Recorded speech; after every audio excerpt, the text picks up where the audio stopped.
everybody. Welcome to Business Shenanigans. Time to get naniganed. Again.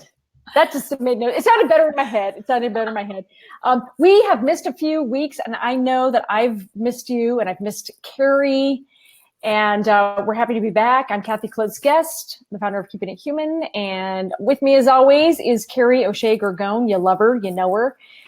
She's the brilliant podcaster of Marketing Smarts, and we're just happy that she's back. I've missed you. And with us today, well, my God, yes, because it's been a couple weeks. I've missed you. I know, it was lonely. I know. I was totally lonely without you. And joining us today, we have an amazing special guest. I'm so excited to have her, is Carol Cox, and she is the founder of Speaking Your Brand. And she is a communication and marketing and business strategist. And she's also a TV political analyst. And I'm very excited to have her today. Welcome, Carol. Thank you so much. I'm thrilled to be here with you two. Yay! All right. Carol's super smart, Kathy. We got to up our game. Oh, please. You guys are so smart and witty and funny. And I just hope I can keep up. Oh, no, you'll fit right in. We like to have a lot of fun. I was telling right before the show, Carol, this is a show where we really want to get sort of deep into insight, but we also want to have fun too. We don't want to be boring. That's not us. But when you talk about serious things with your friends at home, you're not boring. No. If it was boring, you just wouldn't hang out with those people anymore. No, you get up and leave. Oh, maybe that's you get up and leave. Oh, Carol's too nice to cut those people off. See, that's the key. If you want people to leave your house, just start being boring, and then people will get up and leave. Right. You're like, yeah, exactly. I don't know how, Kathy. I know. You don't know how. You don't know how to be boring. No. Politics. Should brands even touch it? Carol? Yeah. Should they? Let's talk about that. Yes. Yeah. So I've been thinking about this today and thinking about our conversation. Yeah. And I think that the reason why we see so many brands getting involved in advocacy and politics is because consumers are pressuring them to. So you have one side, like the consumers are pressuring these brands to take a stand. And you have certain company leaders who are also seeing what's going on and they want to take a stand because they're upset about it. Because I think that the politicians aren't doing anything. So consumers are realizing that brands, though, they can pressure brands to do things in the way that they can't pressure politicians to do things because of gerrymandering and money in politics and all of this stuff. It seems like things are so stuck in Washington, but they're getting responses from brands. We see that on social media. We see brands coming out and doing things. And so I think that's why we're seeing this happening, especially in the past year and a half.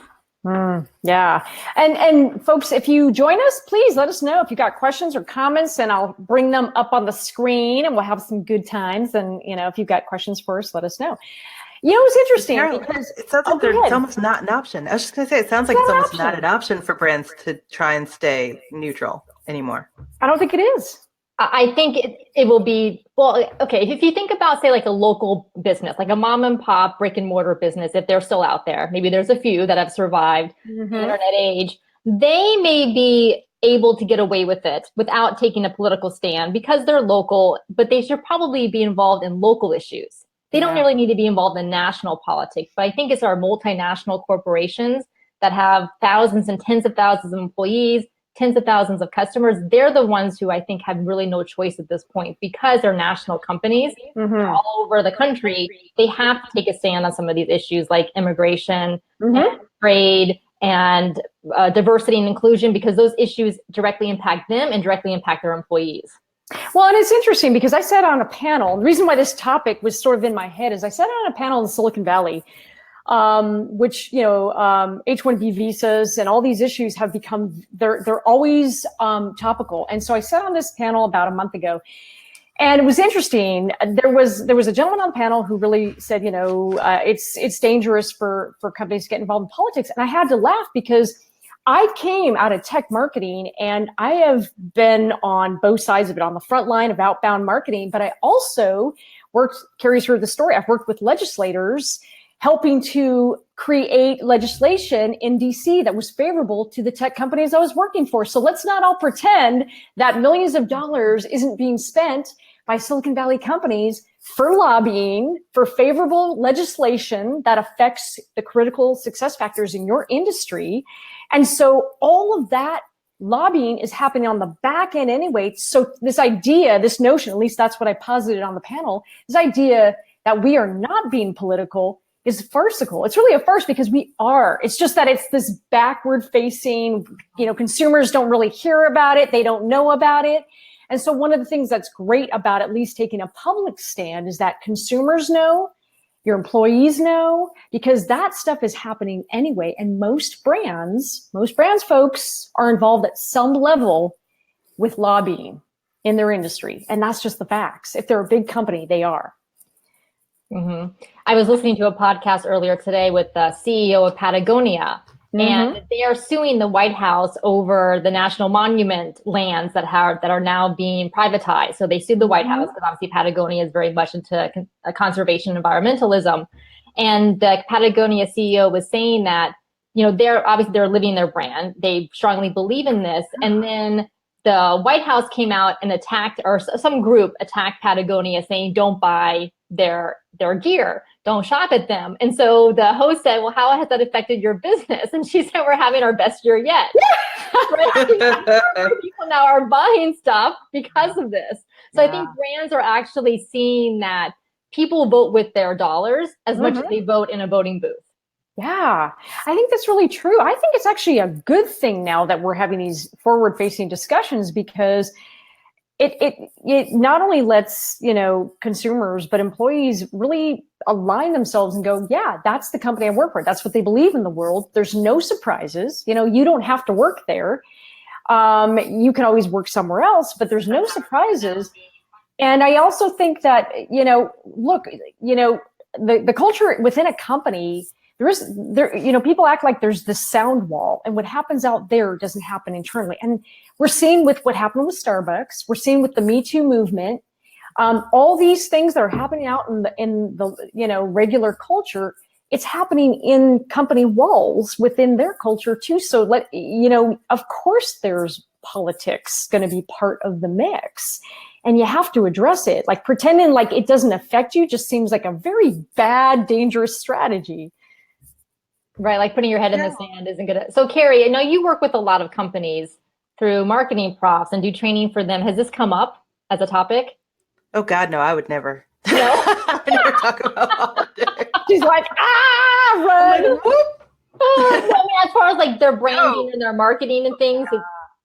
Yeah, the thing is, so it's too big a risk for some businesses to consider doing it, and yet not doing it is at least as damaging. Yeah. So, because it's difficult to say, it's difficult to say something like you don't support diversity, and by saying nothing, that's the effect of what you're doing. So you're making a statement whether you say anything or not.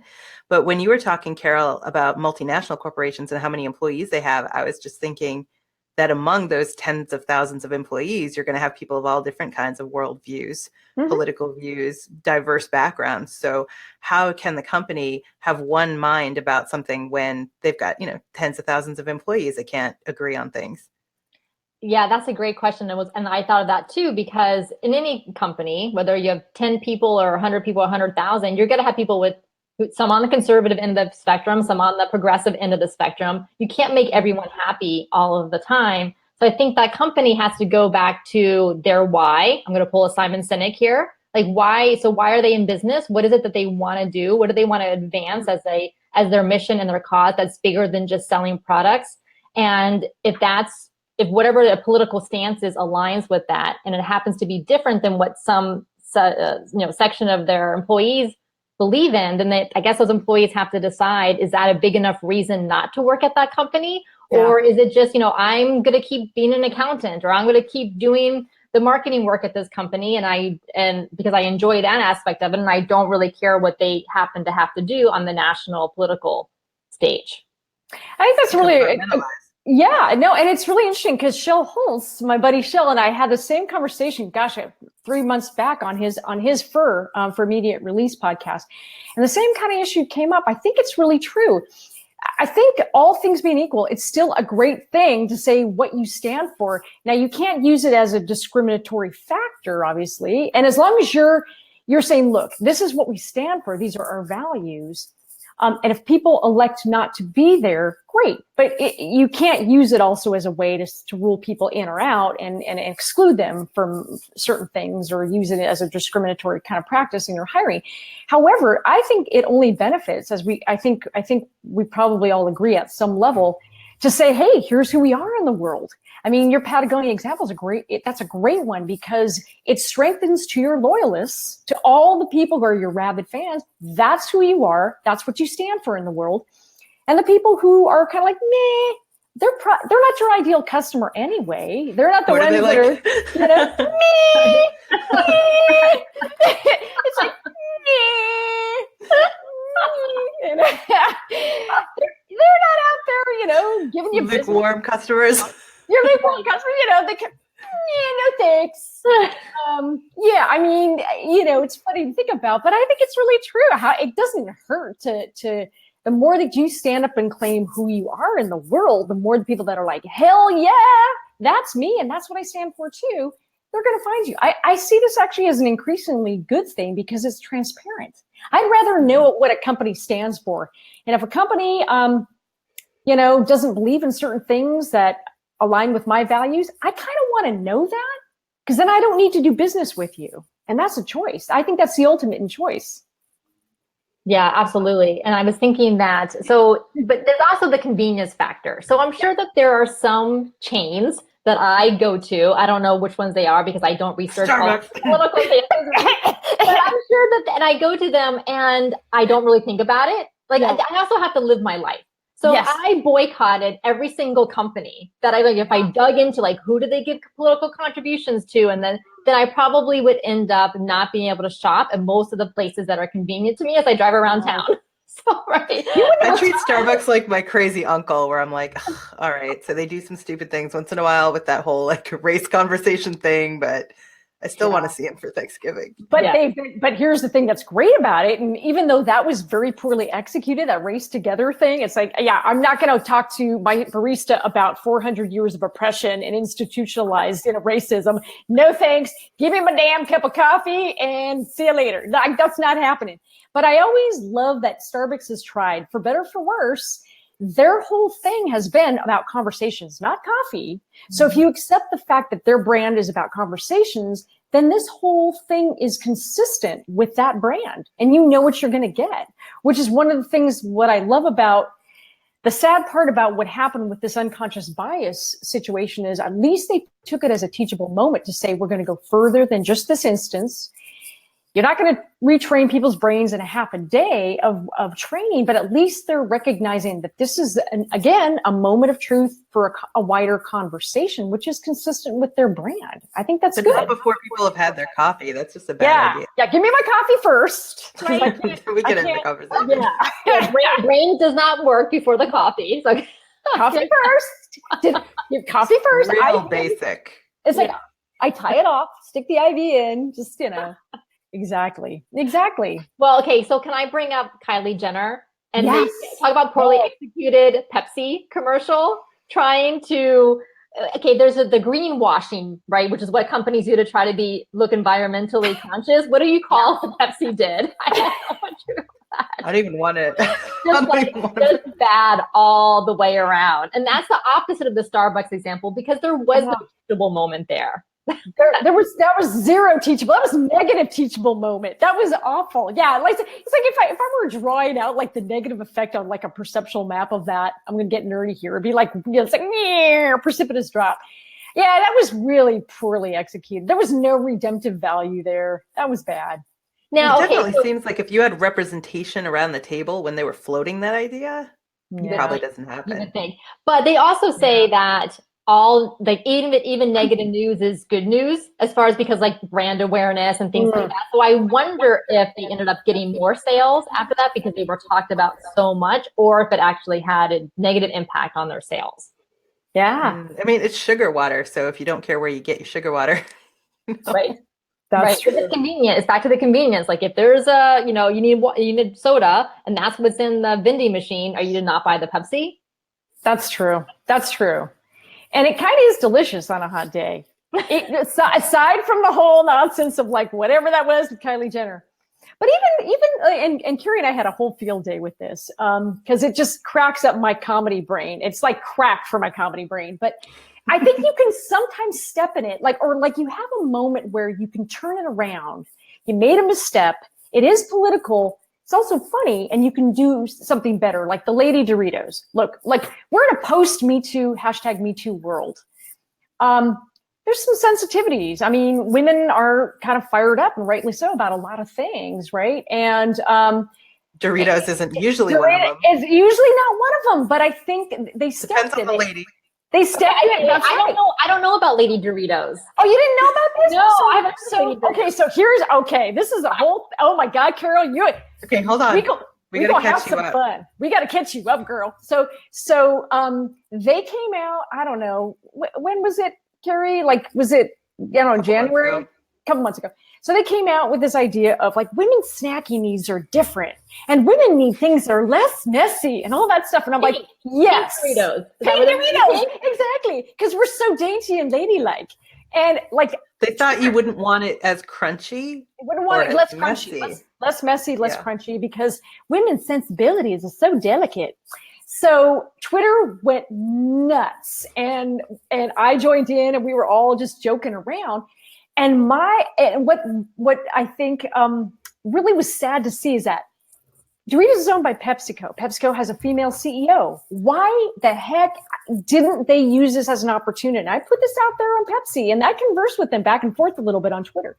They could have had a moment where they went, you know what? You're right. Let's make fun of ourselves. And had a hand dip into a bag of Doritos. The camera pans up, and all of a sudden, a big crunch, a manly crunch. And it's their CEO, their female CEO. Like, they could have had so much fun with it, but they got really defensive about it. And I was like, see, this was too close to this post kind of Me Too, and they could have just handled this in such a better way. Oh, you missed it. It was fun. No, I must say, I do periodic Twitter blackouts, because I can't, I have to disconnect for a little, a week at a time, once in a while, because then I get so worked up. I'm like, okay, I need to go into my Zen state. You gotta pick the right week, Carol. What was that? You gotta pick the right week. Apparently, I should have been on that week. It's just funny. It reminded me of how, remember when Bic, was it Bic pens for her, and they were just like a different color. They're supposedly had a different grip, and everyone's like, "Thank God, finally a pen I can use." Finally a pen, because I didn't know how to get my lady hand around. It's like, I don't know how do I grasp this pen, because my lady brain is all confused. Oh, my God. Well, and those are the moments that I think Twitter is such a beautiful thing, and it's not lately all the time, but in this moment, because I think the comedy alone, but there's such an opportunity, though, sadly, with these companies, when they do accidentally step on something that has a political edge because of all that's going on, they also miss an opportunity to sort of widen the dialogue and to be part of that. And I think even if they didn't mean to go there, embrace it and handle it better, But why aren't they ready for that, Carol? Don't you think they should think about these things in advance? I mean, some businesses are really good about planning their messaging, and their brand has to infuse through every single thing they write and say and do. And yet they never think about what they're going to say about major issues. No. Okay, Kerry, these are the same companies that took forever to even decide to get on social media. Even when it was clear that social media was a thing, they resisted it for so many years. They just, I don't know, do people just have to die? And do people come along to replace them? I don't know. Or maybe, okay, not physically die. I mean, their mindset has to die. Okay, I'll be a little nicer. Just waiting out the old people, is that what you're saying? You're ageist. Carol Cox said, couldn't they just die? That's not the story I heard. Yeah. No, mindset. Their mindset has. Yeah. I think they feel like they can still be in their like little traditional box, like traditional marketing and PR box. And we put out a press release when something happens bad. And then, media will just, regurgitate that and everything's going to be fine. And they don't get it. So that's why they need you guys to come along and help them. It just like if you're planning your messaging down to the tweet or the white paper, like really thinking about how it's going to embody your brand message and your vision and everything, you should be thinking about things like that. I mean, it's one thing to have a mission and purpose for your company, like SAP, for example, SAP Ariba, they work on procurement. They give procurement software solutions, and in matching vendors up with, businesses that need stuff, they make an effort to eliminate forced labor in the supply chain. So wherever they see kind of red flags for it, they've engineered their software to like flag that so that they can help people choose to avoid businesses where forced labor is part of the equation. So it's not like it necessarily has to be something that happens only when a crisis pops up. I mean, you can make an effort to have your brand stand for more than just the product or service. Yeah. Right. And then you'll have some positive coverage and PR. So there was an article last week in the New York Times from the CEO of Rent the Runway. I forget what her name is. And she did it was an op-ed about how they're going to start treating their contract employees the same way as their salaried employees. So in most companies, if you're a contract employee, you work hourly, you don't get the same benefits, healthcare, paid time off, sick leave, paternity, maternity care, things like that. And so she said that when she started the company, she just did the same thing all other companies do, didn't really give it a second thought. And then she realized how unfair it was. So now they're going to be giving the same benefits package to hourly employees as salaried employees. And so for her, that she sees that as being kind of revolutionary, when it seems so obvious to us, right, as employees, and I'm sure obvious to the part-time contract, or the not even part-time, but the full-time contractors, that, we need to have benefits so that we can also have, productive, healthy lives too. Yeah, that's like no duh. No duh. Well, Whole Foods came under fire. I remember when, Whole Foods was changing their insurance and not offering like part-time the right insurance, and they came under fire for that.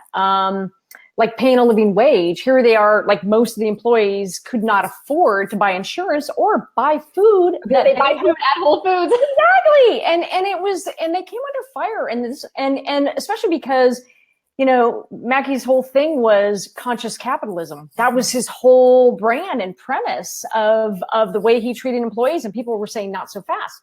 So I think there's the other side of politics where it is the whole food chain, the supply chain, every part of your business. But it's also, people will hold you accountable. If you lay a stake in the ground and say, hey, we're all about this, well, guess what? Now you have actually kind of thrown down the gauntlet, and people are going to hold you accountable for making that promise or that kind of business kind of thing. And I think that's actually a good thing, because he sure heard about it. Right. Absolutely. Yeah. I mean, there's a dark side of the internet and social media, which we've seen, but then the beauty of it is that these companies can be held to account. Because back in the old days, when we were youngins, if a company did something like that, the national, 30-minute news broadcast, they weren't going to talk about it. Or maybe they would do 1 minute on it and then it would be gone forever. And now these things can actually have, a half-life that's much longer than they ever could before. They are. I really think one of the things that is such an important point too, and it's totally different now. Don't count, because if you're doing something that doesn't fit, you'll probably be outed. Somebody will figure it out. Like, I'm in Silicon Valley, and I keep thinking about last year when a year and a half ago, when Susan Fowler from Uber, like, she started a whole thing by going and saying that all the sexual harassment and that Uber wasn't doing anything. And she was very prolific in her blogging about it. And it went nuts because nobody would listen. She couldn't get the voice of mainstream press, but it got picked up by other bloggers who started retweeting and amplifying that message. We saw the same thing with James Damore with his Google manifesto and, the supposed, sarcasm quotes, scientific inferiority of women and all this other stuff, right? Our brains just can't. So our fingers can't hold pens and we can't crunch Doritos, and apparently our brains are not capable of doing hard analytical work either. We can't. No. We just can't. We're just too delicate. We're just too delicate. Just put us back in the Stick to kitchen. baking. Yeah, exactly. Yeah, see, just put us back in the kitchen with the baby. Barefoot and pregnant, you know, and yeah, all this stuff. And I think the beauty about that stuff is that it will be found out. People will hold you accountable. I think the thing that also strikes me as very interesting, I'm curious what both you guys think, is that to me, it's not a political act treating all employees with decency and respect. And then I was stunned living in Silicon Valley and coming out of tech and knowing how women are treated. Like I know firsthand. I was stunned at the backlash of people saying, well, Google's gotten political, Google's gotten into politics. And I was like, how is treating half the population with decency political? Like the definition, I think, of what people consider political, I have to admit, it kind of stunned me. I thought, how is that political? Mm-hmm. I don't know. Or controversial might be better. How is that? You know, women are 51% of the population. In most tech companies, they're about 20 something. And the retention rate of women in tech is poor. They leave at rates 3 times faster than men. And only 6% of all executives in Silicon Valley, I know the stats all too well, are women. So how is it that this is a political act suddenly making mandatory for all managers at Google unconscious bias training a political act? And I'm shocked that some people thought that. And I thought we have a very different definition, I think, of what politics or being political is. And I'm not sure when we talk about this kind of stuff that everybody sees what's political, what's not political in the same way. Maybe if you don't like it, then it's political. I think that's it. I think, honestly, some of that, like if I was tweeting about the White House and the occupants of the White House every day, then you could say, yeah, you're getting political. But things like unconscious bias, what Starbucks is doing, and you know, unconscious bias training on race and gender, I see these as fundamental acts of like forward progress for companies. And I don't see that as a radical political act. And yet the backlash I'm stunned at, where it's like, that's getting political. And I just, yeah, that to me is, it kind of blows my mind a little bit. But it's just good business if you have to replace any group of employees, you know, more frequently than another. You need to look at that because it costs money. Even if you just come down to brass tacks, forget what's right and what's wrong and what's decent, and look at what's expensive, it's replacing employees. Right. And there are studies that have shown that the more women that companies have in executive leadership positions, the more profitable those companies are. So it actually makes sense for them, and for multiple reasons, but profitability being one of the most important ones, to have more women in these executive positions, but we're still not seeing enough of them. And that's kind of like my soapbox, is to get more women in these positions of power influence, on boards, in executive positions, you know, on stages, in politics, because like begets like. So Kathy, you mentioned in Silicon Valley, there's all these men, right? The VCs are men. The CEOs of tech companies are men. The startup founders are men. The incubators are run by men. So like begets like. So it's like we need more women, and it's happening, but it's just happening more slowly than we would want. Like, so what do we do to accelerate that? Like, we need more women. We need wealthy women, like really wealthy women, to start backing some of these initiatives to jumpstart it. Does anyone know any wealthy women? Well, when my Lady Doritos products, there, you know, it's interesting that you say that, because I think that is changing, and it's, I guess it's political in the sense of it's a shift for the Valley, but that is happening because more and more women are starting their own VC funds in Silicon Valley, because last year, according to Forbes, only 2% of all funding, VC funding in 2017, only 2% went to women.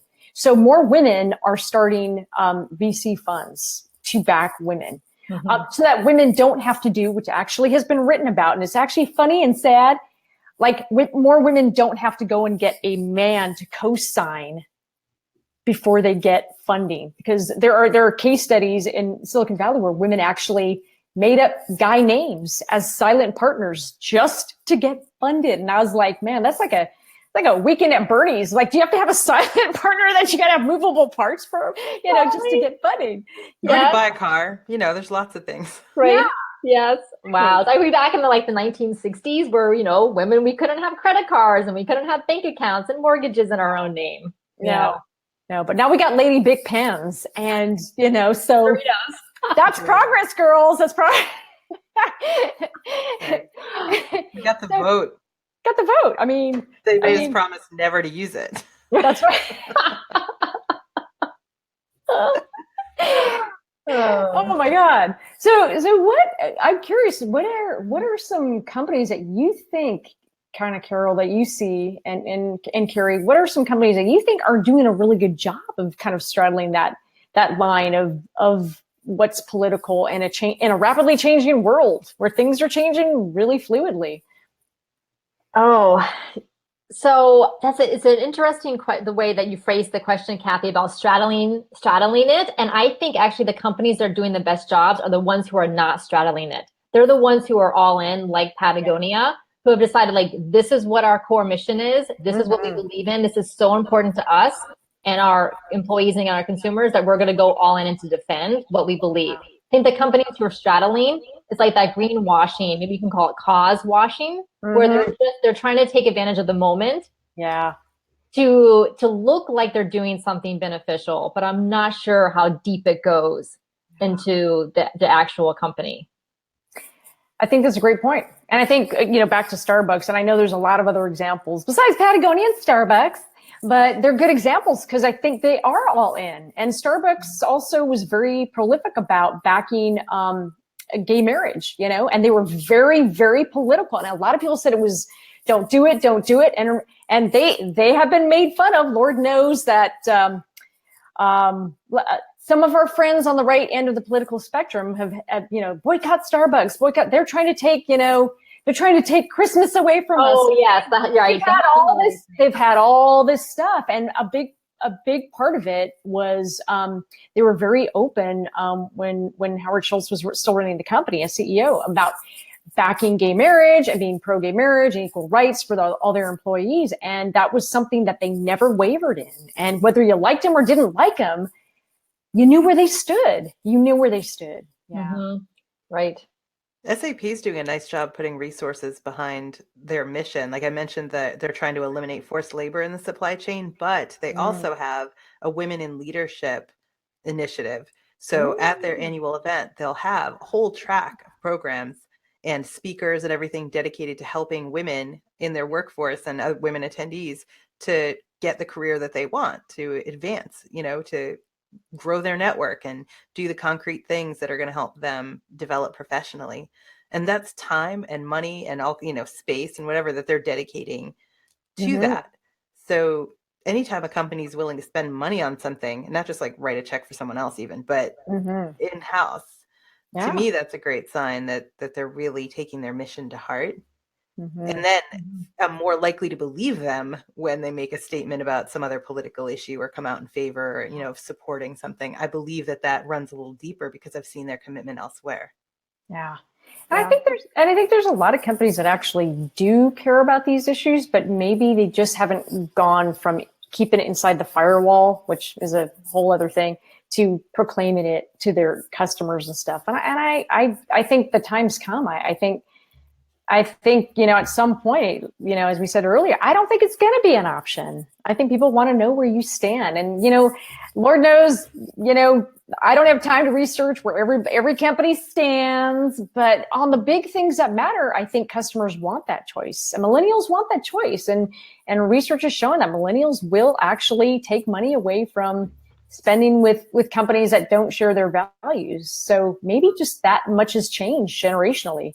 Yeah. I mean, it's interesting that, at least maybe it's just because I'm in my own little political bubble, but it seems that most of these large companies are on, well, I'll call the progressive side of these issues, right? Like pro-immigration and, pro-gay marriage, pro-equality, pro-diversity, things like that. And we have to remember that despite what happened with the 2016 election and who actually got into the presidency, that 2 million more people voted for the Democratic candidate, Hillary Clinton, right? Or 3 million because of electoral college, right? So there are, I believe in America, that the vast majority of the population are in the center, right? They're centrists, they're moderates, and they probably lean a little bit more towards the progressive side on these particular issues. So really, it's actually for most companies' benefits to be on that side, I believe, because that's where Americans are, that's where consumers are as well. Yeah. I don't know if you guys see that see that the same thing. Except for Chick-fil-A, I remember when they came out and did their "we don't believe in gay marriage," and it was like, oh, yeah. I'll be It's honest, like, I didn't eat at Hobby Chick-fil-A Lobby. anyway. Yeah. And the Hobby Lobby, Supreme Court case with not allowing their health insurance coverage to provide contraception for women or certain types of contraception for women. So that was a political stance, even though they wouldn't want to say, Hobby Lobby wouldn't want to say it's a political stance, but it is a political stance that they chose to make. Yeah. Yeah, absolutely. Absolutely. And I think you're right. I think most of us are leaning towards that progressive evolution. And I think most companies who are all in, if they're really that all in, it seems pretty consistent and sincere, because you're going to lose some things by making that consistent choice. But I'm sure there are other companies that are recognizing that it's in their best interest, and they might not be all in, or it might be just new to them, and they're realizing that they do care, but they just haven't gone that extra step of making it all throughout their company. But people can get jaded and go, oh, they're just doing it because it's popular. It's the popular thing to do. And we all saw all the sponsors that have pulled out of, sadly, after all the after all these shootings, and in light of what Laura Ingraham said, and the pressure brought to bear, does it really align with what these brands believe? I don't know, but certainly it's not expedient for them to be thought of as supporting her show with what she said, right? So that's still very reactive, though. I think they could afford to do more as an organization. Not like you have to go down a laundry list of things and be like, are we for or against? But they should make some effort to bring their brand into line with someone's vision, whether it's the CEO or, whether it's like they survey the employees, whatever. They need to have some idea who they are, and it should be based on something or someone that has a stake in the organization. Otherwise, I just feel like it's not any more genuine to just go down a list and be like, yeah, I guess most people, approve of gay marriage, so check that box. Exactly. Exactly. It's got to come from someplace that's genuine. That's a great point, Kerry. You mean it's kind of like you're saying it's like the same thing as when companies go, 45% of our attendees are women. We should probably have some women speakers on the stage. Check the box. Apparently they don't. Yeah. No, they do not even do that, Kathy. That would probably be a plus. They don't. And when they do, they don't pay the women at parity. That's all. I mean, that's a whole other issue. But you're so right, because like the NRA thing just itself, the pressure on the NRA, there was all these brands that stopped supporting the NRA. But why did it take, you're right, why did it take this, sadly, in the wake of the Parkland shooting and these kids being so amazing and vocal, why did it take this much pressure brought to bear very publicly and visibly to get these people to go, maybe we shouldn't support the NRA. Right. Do you think it was just this late wake up call? Surely they had to know that the tide was changing. I mean, most people after Newtown, 85% of Americans supported some kind of common sense gun legislation. Why did it take Parkland? That wasn't enough. It wouldn't even know if you were on the other side of it, well, hell, that didn't do it. So pretty much nothing will. Yeah. Right. And these companies, they're aligned with, they give their credit cards, like special NRA credit cards from whatever, credit card company that was. So they're making money. So they're making money off of these niche groups, right? These niche markets, like NRA members. And so as long as they can do that and no one knows, no one really knows, or no one points it out, they're making money from it. So they're fine. And to Kerry's point, then something happens and they have to be reactive to it, and then they have to pull out. But they're doing it because they're afraid of a bigger backlash from a larger consumer segment than whatever money they're making from NRA members. Yeah. So you have to reach that point, that tipping point. Yeah. You That's do, and depressing. it is depressing that it takes that to get people to go, oh, maybe we should take a stand. But I think, like you said earlier, maybe one of the things that I think we're all saying here is don't wait till that tipping point happens. I mean, the tipping point forces you. That's not a horrible thing, but you should know what you stand for and go further before this stuff happens. So when this stuff happens, you're not reactive. Like, you already know. And if you've done the homework and the internal work to say, this is what we stand for, and you know what, these things over here don't fit, let's not sponsor these things because they're not in alignment with what we are and who we are and what we stand for. And if you haven't done that, today's the day. Right? Today's the day. Do it now. Get your lady pens out. Right. Do the work. Get a committee together. Right. Exactly. Let's do a brainstorming session. Yeah. Oh my God. I wanted to jump back to something you mentioned, Kathy, the women speakers, the underrepresentation of women on stages, literal and figurative, right? I really feel like that factors in. Like, I'm not sure these two things are unrelated. You need to hear different voices and get different perspectives, and you just will not, whether you don't invite women or any particular group or don't pay them such as to make it worth their time, you're not going to hear an adequate amount from all the groups you're trying to represent and serve. I mean, how can you design products for people, services for people, for diverse audiences, if you're not taking in consideration perspectives from diverse audiences? You can't. I mean, it's interesting. Cindy Gallup, who's been very vocal in this, she is just a badass. She's been so vocal in this march. 11% of all creative directors across, industries, 11% are women. So you end up with lady big pants for my hands. And let's just make it pink, or the, lady Doritos, because my feminine little hands can't handle that crunch. I'm a messy snack. Exactly. It's like, you can't handle a messy snack, little lady. You know what I mean? We end up with this stuff because you're right. We are just the woefully inadequately represented at the level of product design, customer experience design, ideas. If more women were represented on the stage, you would have women go, really? Shouldn't we be making decisions in alignment with our brand voice? And I mean, that's a whole other thing. And it's everywhere. It's not just speaking on a stage, but you're right. It's everywhere. That's where people are taking their inspiration from, though. I mean, don't you think, Carol, like, the people go to be inspired and get new ideas? Well, they're getting new ideas from like a smaller subset of people. Yes. And usually the same old people, because as we know, right, speakers get gigs from other speakers that they know, and back to the like begets like. So if all your keynote speakers and your main stage speakers have usually been white men, and that's who's in your network, and you tend to keep going through those same circles instead of being mindful and conscious and intentional about branching out and specifically asking for recommendations for women speakers and for diverse speakers. Now, I hear from the other side from conference organizers, and these are big conferences that probably will have 50 or 60 speakers, so not just the keynotes. And they say they don't get enough submissions from women speakers, that the vast majority, like even 70% of their speaker submissions are from men.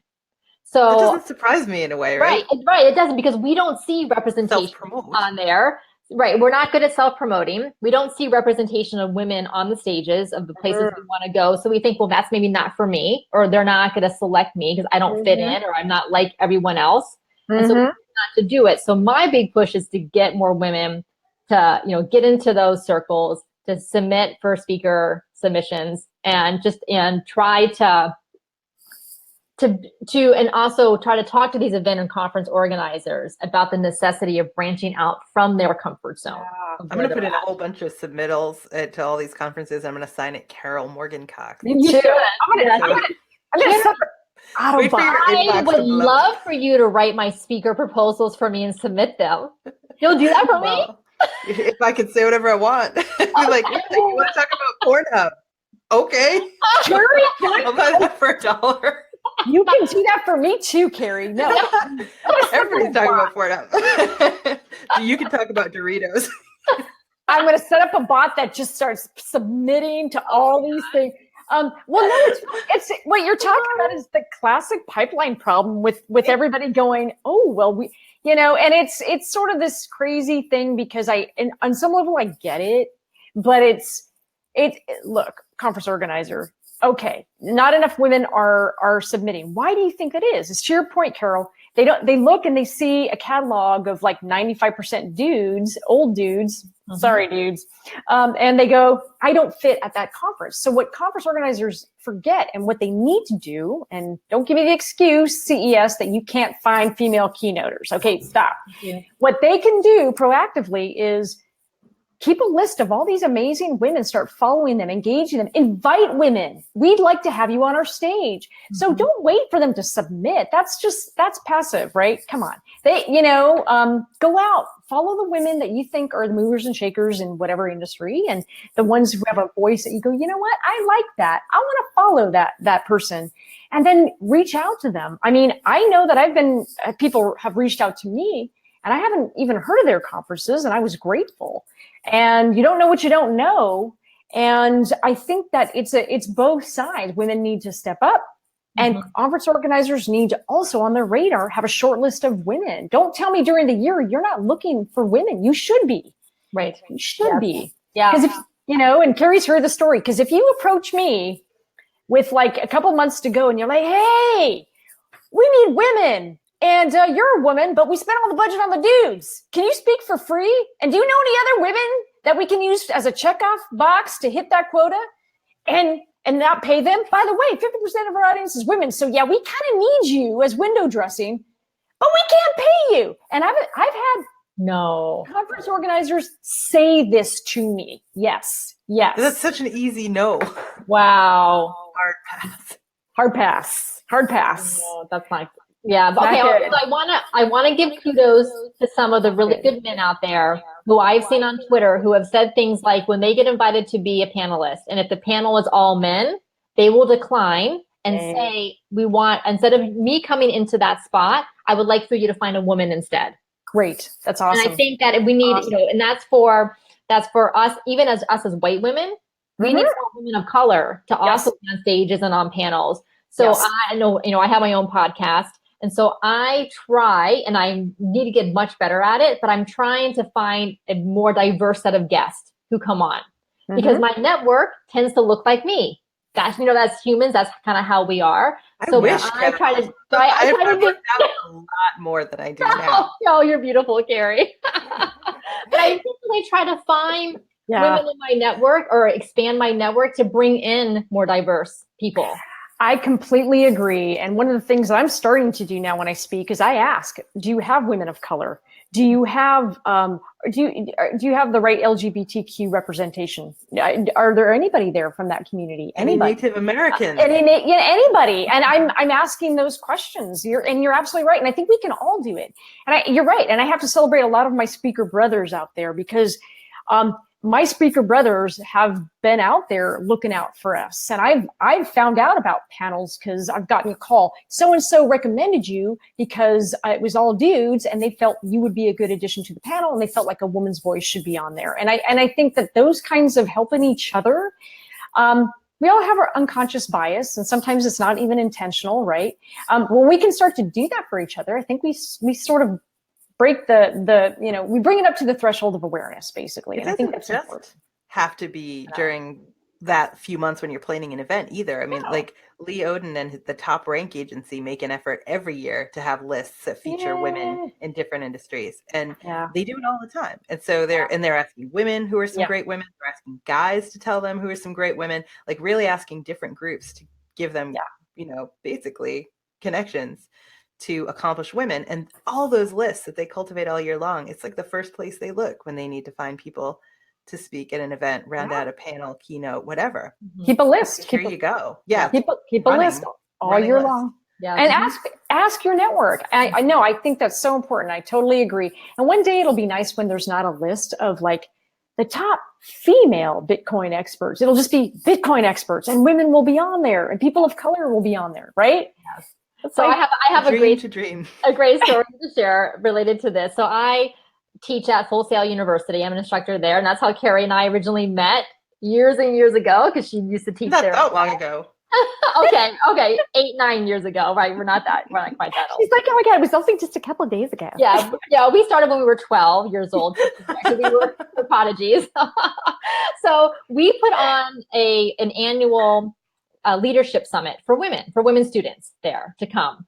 And so we've done this now for a couple of years. And so we have a full day event, and it's about 5 different panel discussions, and it's all women on the panels. Because it was for a career and for, navigating the end of school and all of that. But we found last year that about half the attendees were male students. Oh. And so, and Full Sail skews more male students on campus because of the programs they offer. And so, but it was interesting that they didn't care, because it was good information regardless of whether you were a man or a woman. Mm-hmm. But after it ended, I said to my colleagues, I said, you know what? We just had an event with all women speakers and panelists, and half the audience was men. And they probably, I don't know if they noticed that there weren't any men panelists, or if it occurred to them, but how cool would it be just to go to a regular event and all the panelists were women? That's amazing. But not a women's event, but just a regular event. A regular event. Well, the Bechdel test, right? Yeah, and it's women talking, and they're not talking about women's issues. They're talking about tech issues, right? The total Bechdel test criteria. I love that. Maybe one day we'll get there. Yeah. I think you should try it. Just plan a tech conference. Yes. Don't say anything about it.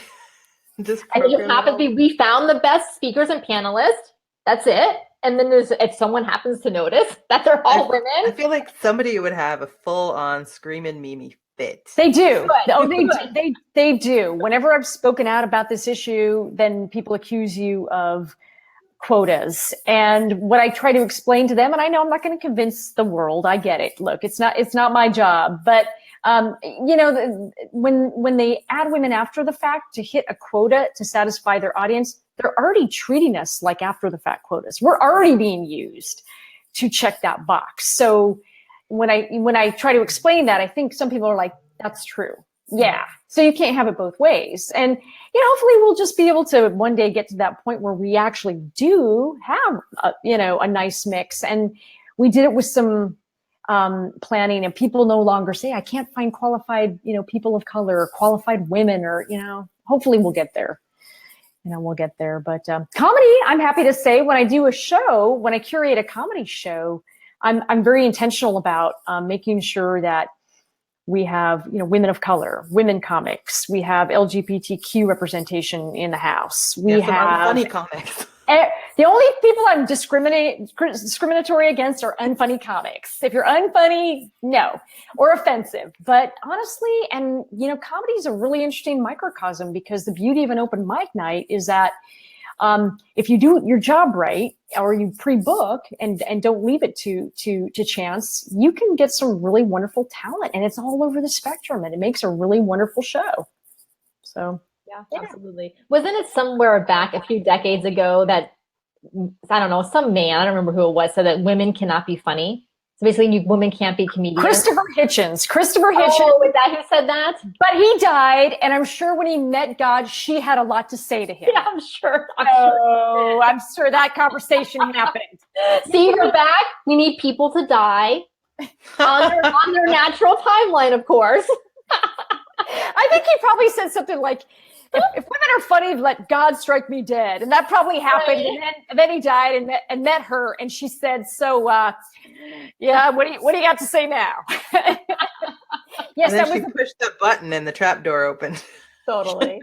She did. Yes, he went down. He was a very great writer, actually, Christopher Hitchens. But he was very well known for saying that. But also Jerry Lewis, the comedian Jerry Lewis, said the same sexist thing. Jerry Lewis for years said, women aren't funny. And that's one of the reasons why Phyllis Diller did her hair all crazy. She was actually a very attractive woman. She did her hair like that because she went in for auditions and men said, you're too distracting. You're too cute. I'm not listening to a darn thing you say. And so she went, screw this. So she started wearing the crazy makeup and the hair just so that they would be focused on what she was saying and not what she looked like.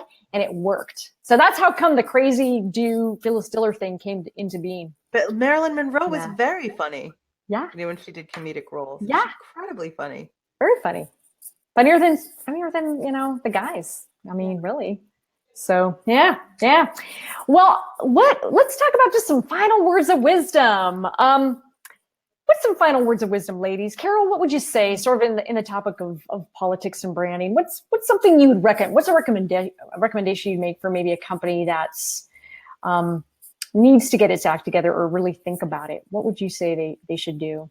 Well, I think number one, they need to think about it beforehand. I'm going to go back to Kerry's point about not just being reactive, but really understanding what does matter to you as a company, what matters to your leadership team, what matters to your employees, what matters to your customers and to your clients, and then figuring that out, and then knowing that there are going to be rough patches. You're going to get backlash from some corner when something happens, but being prepared to hold true to what your values are. And I think for so long, companies, well, in capitalism has been, we got to return the highest profit to our shareholders. And that's really the definition of capitalism. And actually legally, that's what they have to do, is provide the maximum return to shareholders.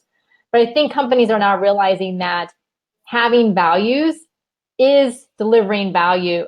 Having values is delivering value to their shareholders as well as to the rest of the company as well. So it's like figuring out what their values are and then articulating them and staying true to them, and then knowing that there's going to be a backlash, or there could be a backlash, and being prepared for that. Kind of like crisis management. Yeah. I think crisis management we didn't touch on, but I think that's important today especially because I know a lot of companies when the election happened had to put in. You've probably heard of this, policies for what will happen if our stock tanks because somebody went to Twitter. Mm-hmm. And I'm now talking to companies in Silicon Valley that are actually having conversations in the boardroom. What happens if somebody gets a little crazy that day, goes to Twitter, and their stock tanks? So these are conversations. Be prepared. Be prepared. Right. Well, like Amazon, they're getting publicly attacked. Yeah. By the administration. And so how is that going to affect their stock price? Yeah, absolutely. Kerry, what you got to say? What Carol said, We're just ditto each other. We're good. Ditto. In fact, I'm going to use Carol's resume when I actually submit for speaking roles. That's a good idea. We're not going to use Carol's. Why not? It's awesome. It's awesome. I'll do the speaker proposal for Pornhub. There you go. I'm on board. Let's do it. Let's all. This is happening. Carrie, I haven't seen this side of you before. I know. Carrie's hilarious. Carrie's hysterical. Well, we talked about this several times on the show. Is that technology, what has made a lot of markets, is porn. It's what drove VCRs. It's what drove DVDs. The DVD market took off, CD-ROMs, all of that, the internet. Right. What drove it to commercial viability and money? Porn. Virtual monetizing reality. Innovation. Yeah. Virtual reality will be next. They will be at the forefront of whatever's going to happen with virtual reality. They have, this is funny. I saw an article about this. You saw an article? Funny, right? It's an article. I read the magazines for the articles. These ones. The Bunny Ranch, I think, is the famous brothel. They have introduced like a VR experience so that people can interact with their favorite like niche anime characters and stuff. I'm calling them niche, but like, you know what I mean? They have a cult following, but they're not like mainstream. So it wouldn't be worth like having a person dressed up as one of these characters all the time. But they'll do this VR experience so the person can interact with, on a personal level, their favorite anime character or something. And I'm like, damn, how hard up do you have to be as like someone who works in a brothel to be like, it's cool, I'll just stand in for your cartoon. Right. So their competition is a VR anime character. Yeah, I guess they both see the VR experience so that the person can like mimic the movements or whatever. Evidently. This is what from what you've read. From what I've read. But I was thinking there's another example of them finding a way to monetize innovation, to use technology to enhance their product offering. I'm like, dang, those porn people are smart. They're smart and they're industrious. And who knows? We may, if there's an undoing of this administration, it just might be a porn star that has a hand in it. So, you just said that. a tiny hand, a tiny hand.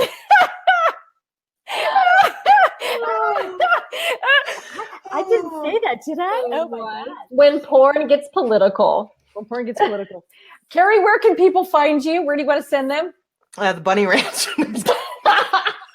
My part-time job. Are you an investor? Are you making money? Obviously. What else would I be doing? KerryGorgone.com. I'm Kerry Gorgone on Twitter and just about everywhere else. And I host the Marketing Profs podcast, marketingprofs.com. I'm sure they'll be thrilled to have that come up.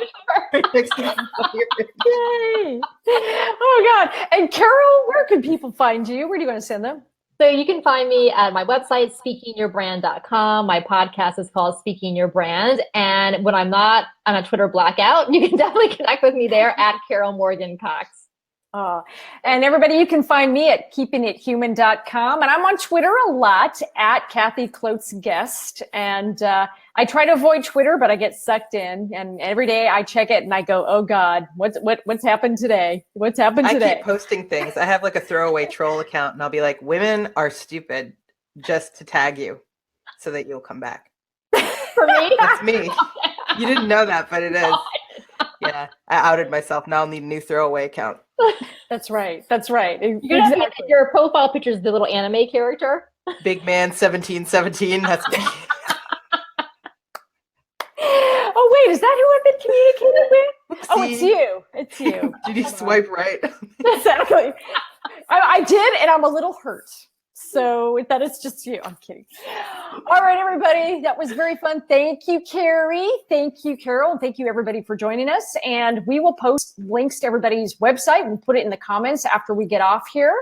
And feel free to continue the thread. Usually, Carol, people go through in the last questions, and it's a lively thread even afterwards. So continue. I'm sure this one will be very lively.